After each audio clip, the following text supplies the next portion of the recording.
Hello guys, welcome to Amrish Vishwakarma classes. आज हम लोग सेल चैप्टर में हम लोग सेल वॉल पढ़ रहे थे। तो सेल वॉल में 3 लेयर होता है। आप देख सकते हैं ये सेल वॉल का पहला लेयर है जिसको बोलते हैं मिडिल लैमेला। इसके जस्ट पास में जो सेल वॉल की दूसरी जो लेयर होती है, इसके जस्ट अंदर है ना, इसके जस्ट अंदर जो दूसरी लेयर होती है उसको बोलते हैं प्राइमरी सेल वॉल, उसको बोलेंगे प्राइमरी सेल वॉल। और इसके इसके अंदर यानी कि सबसे अंदर जो लेयर होती है, आप देख सकते हो यहाँ से यहाँ जो टोटल लेयर होती है, ये टोटल जो लेयर है इसको बोलते हैं सेकेंडरी सेल वॉल।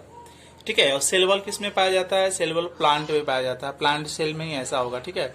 तो हम लोग ये मिडिल लैमेला के बारे में पिछले वीडियो में पढ़ चुके हैं। तो आज की क्लास में हम लोग प्राइमरी सेल वॉल और सेकेंडरी सेल वॉल। तो प्राइमरी सेल वॉल जो होता है जो मिडिल लैमेला है उसके जस्ट अंदर होगा, और सेकेंडरी जो होगा इसके जस्ट अंदर होगा। ठीक है। तो आइए हम लोग प्राइमरी सेल वॉल के बारे में सबसे पहले स्टडी करें। अब प्राइमरी सेल वॉल के बारे में हम लोग देखते हैं कि प्राइमरी सेल वॉल क्या होता है। तो जैसे कि मैंने पहले बताया कि अगर हम प्राइमरी सेल वॉल को समझाने की कोशिश करें तो ये बीच में जो लेयर होगा वो मिडिल लैमेला होगा। ठीक है। बीच का जो लेयर होगा वो मिडिल लैमेला होगा। इसके जस्ट पास वाली जो लेयर होती है, इसके जस्ट पास वाली जो लेयर होती है ये कहलाता है प्राइमरी सेल वॉल। ये बीच वाली लेयर है मिडिल लैमेला। सबसे बाहर वाली जो लेयर होती है सेल वॉल की मिडिल लैमेला। उसके बाद जो इससे सटी हुई जो लेयर होता है उसको बोलते हैं प्राइमरी सेल वॉल। ठीक है। अब प्राइमरी सेल वॉल क्या है? Inner to the middle lamella. Middle lamella जो है सबसे बाहर का जो लेयर उसके जस्ट सटा हुआ है, उसके अंदर है आपका प्राइमरी सेल वॉल होती है। ठीक है।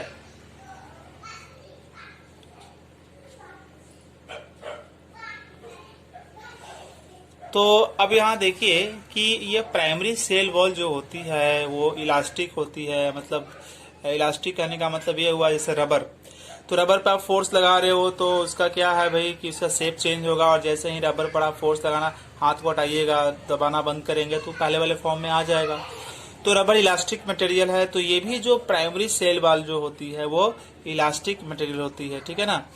एक्सटेंसिबल होती है, वो फैल सकती है ना। एक्सटेंसिबल होती है, इसका मतलब वो ग्रो करेगी, फैलेगी।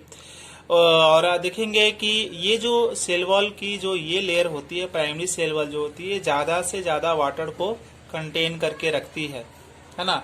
ज्यादा से ज्यादा वाटर को अपने पास ये रखती है। ठीक है। ये किस चीज की बनी होती है? ये सेलुलोज और पेप्टिन की बनी होती है। ये जो लेयर आपका है वो सेलुलोज या पेप्टिन की बनी होती है। अब इसका क्या रोल क्या है? इसका रोल ये है कि ये स्ट्रेंथ प्रोवाइड करेगा। ये जो सेल वॉल होगी वो क्या प्रोवाइड करेगी? स्ट्रेंथ प्रोवाइड करेगी। स्ट्रेंथ का मतलब शक्ति देगी, वो सेल को ताकत देगी, और सेल के अंदर क्या प्रोड्यूस करेगी? फ्लेक्सिबिलिटी। सेल को लचीला बनाएगी और सेल को ताकत देगी। ठीक है ना। जिससे कि सेल जो है अपने आप को जो है कठोर बनाए रखे। तो ये प्राइमरी सेल की सारी बातें थी। अभी हम लोग इसके बाद वाला टाइप की बात करेंगे, सेकेंडरी सेल की हम लोग बात करेंगे। उसको जानने की कोशिश करेंगे कि सेकेंडरी सेल क्या होती है। सेकेंडरी सेल क्या होता है गाइस? तो सेकेंडरी सेल को समझते हैं हम लोग। तो सेकेंडरी सेल देखेंगे जैसे ये सेल वॉल की सबसे बाहर का लेयर आपका मिडिल लैमेला, उसके अंदर जो लेयर होगी उसको बोलेंगे प्राइमरी सेल वॉल, जिसको अभी हम लोगों ने डिस्कस किया है। इसके अंदर जो सबसे अंदर जो सेल वॉल की जो थर्ड लेयर होती है उसको बोलते हैं सेकेंडरी सेल वॉल। उसको बोलेंगे सेकेंडरी सेल वॉल, यानी कि ये पहला लेयर सबसे बाहर का, उसके अंदर का प्राइमरी सेल वॉल, और सबसे अंदर का जो सेल लेयर होती है उसको बोलते हैं सेकेंडरी सेल वॉल। और ये सेल वॉल जो होती है वो काफी कठोर होती है। ठीक है ना। ये सेल वॉल जो होती है वो काफी कठोर होती है, काफी टफ करा होती है ना। अब ये सेल वॉल का काम क्या है? देखिए एक्चुअली ये क्या है, ये आप देख सकते हैं, ये प्राइमरी सेल वॉल है। ठीक है ना। अब प्राइमरी सेल वॉल पर ही कुछ चीजों का लेयर चिपक कर जो है, प्राइमरी सेल वॉल पर ही बहुत सारी चीजों का लेयर आपस में चिपक कर सेकेंडरी सेल वॉल का निर्माण होता है। ये प्राइमरी सेल वॉल था। प्राइमरी सेल वॉल पर क्या है, कुछ मटेरियल आपस में चिपक रहे हैं और चिपक कर सेकेंडरी सेल वॉल का निर्माण कर रहे हैं, फॉर्मेशन कर रहे हैं। तो क्या है, आप देखेंगे कि सेकेंडरी सेल वॉल जो है उसके composition of the surface of secondary wall is variable. Secondary cell wall lignin chemical का भी बनी होती है, कभी कभी जो है सुब्रेनिन केमिकल का भी बनी होती है। यानी कि ऐसे समझिए कि जो प्राइमरी सेल वॉल होती है, प्राइमरी सेल वॉल पर ही कुछ जो है मटेरियल होते हैं वो चिपकते हैं, डिपॉजिट होते हैं, है ना, डिपोजिशन होता है, वो चिपक कर ही सेकेंडरी सेल वॉल का निर्माण करते हैं। तो कौन कौन से मटेरियल होंगे जो प्राइमरी सेल वॉल पर डिपॉजिट होकर सेकेंडरी सेल वॉल का निर्माण करेंगे, फॉर्मेशन करेंगे? तो लिग्निन, है ना, लिग्निन जो है प्राइमरी सेल वॉल पर चिपक कर सेकेंडरी सेल वॉल बनाएगा, या कुछ कुछ केस में देखा गया है कि सुबेरिन जो है, सुबेरिन भी जो है प्राइमरी सेल वॉल पर डिपॉजिट होकर सेकेंडरी सेल वॉल को बनाएगा।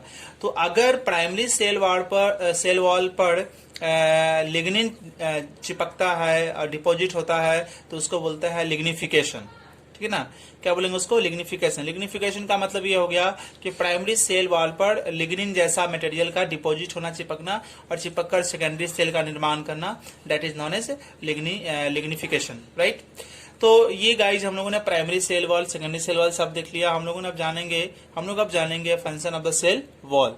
Function of the cell wall क्या होता है उस चीज को हम लोग समझने की कोशिश करेंगे। अब देखिए function of the cell wall का क्या फंक्शन उस चीज को जानते हैं। तो सेल वॉल क्या करता है? It provides a framework and definite shape of the cell. Cell को क्या करता है? सेल का जो आकार होता है उसको निश्चित करता है और सेल को एक फ्रेमवर्क देता है, एक ढांचा देता है। सेल का एक कहने का मतलब यह है कि सेल वॉल जो है सेल को एक निश्चित आकार देता है, ठीक है। पहला पॉइंट का मतलब ये हुआ। अब दूसरा पॉइंट देखिए, सेल बहुत सारा सेल आपस में मिलते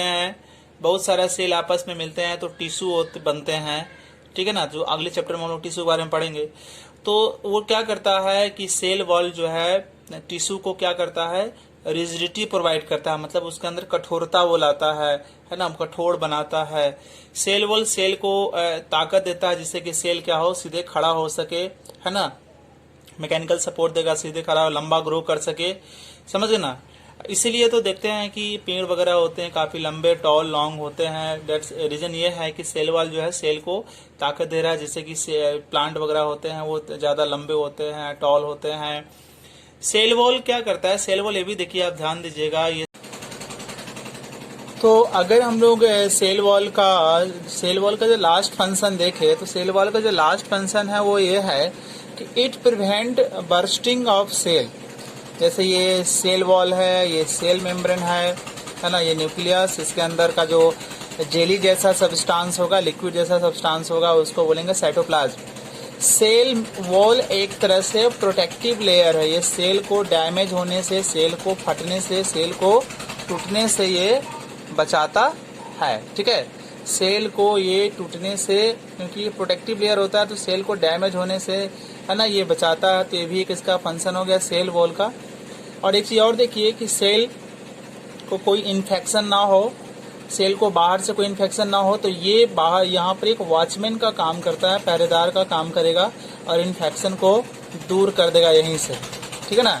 इन्फेक्शन को यहीं से दूर कर देगा, इन्फेक्शन को इस सेल के अंदर नहीं आने देगा, ठीक है। यहाँ लिखा हुआ है it protect protoplasm against infection. Protoplasm यानी कि पूरे सेल को इन्फेक्शन से यह सेल वॉल बचाती है। अब आती है बात कि ये प्रोटोप्लाज्म क्या होता है, इस चीज को हम लोग समझते हैं। तो प्रोटोप्लाज्म क्या है, आइए उसको जानते हैं प्रोटोप्लाज्म को। तो यहाँ ध्यान दीजिए कि प्रोटोप्लाज्म क्या है। तो प्रोटोप्लाज्म अगर आप देखें तो ये न्यूक्लियस है और इसके अंदर जेली जैसा सब्सटेंस होगा जिसको बोलते हैं साइटोप्लाज्म। तो न्यूक्लियस और साइटोप्लाज्म